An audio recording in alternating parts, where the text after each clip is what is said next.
बोले गौ माता की जय। बोले बच बारस की जय।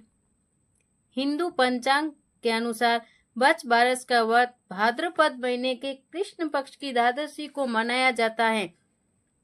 इस दिन महिलाएं अपनी संतान की लंबी आयु और खुशहाल जीवन के लिए व्रत रखती है। इसे गोत इसे व्रत बारस के नाम से जाना जाता है।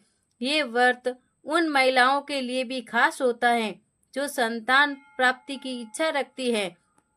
बच बारस के दिन गाय और बछड़े की पूजा की जाती है। साथ ही बच बारस की कहानी सुनी जाती है।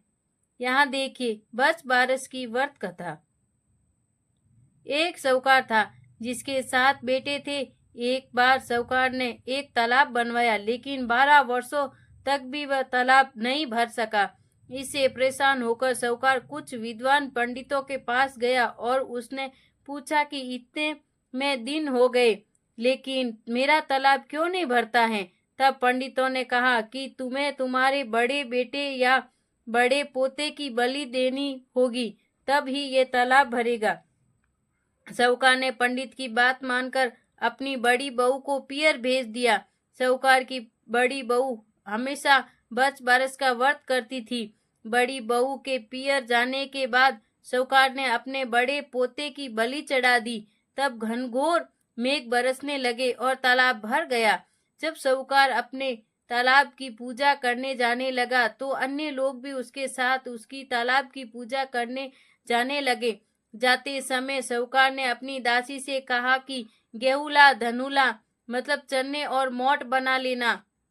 साहूकार की गाय के बच्चे का नाम भी गेहूला धनुला था। उस दासी ने गाय के बच्चे को ही गेहूला धनुला समझकर पका दिया। साहूकार व साहूकारनी गाजे बाजे के साथ तालाब को पूजने लगे। साहूकार के पूजन कर लेने के बाद वहां आए लोग भी तालाब का पूजन करने लगे।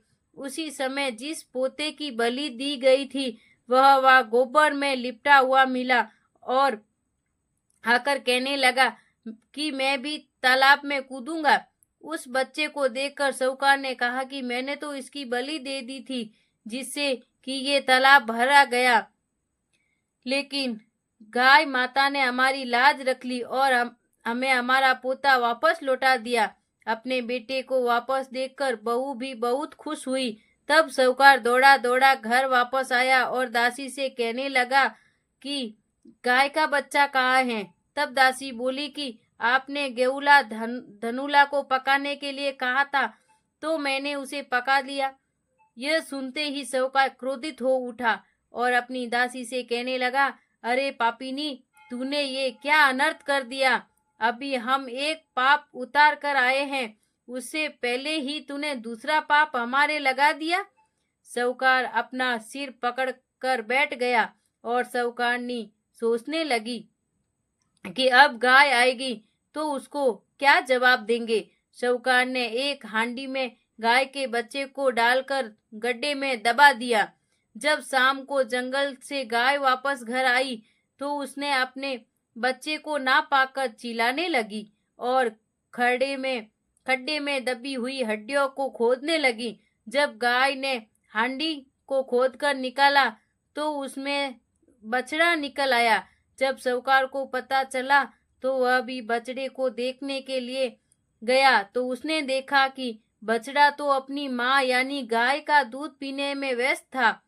तब साहूकार ने पूरे गांव में ढिंढोरा पिटवाया कि सभी स्त्रियों को बच बारस का व्रत करना चाहिए। बच बारस माता जैसे साहूकार की बेटी को दिया वैसे सबको देना। बोलो बच बारस माता की जय।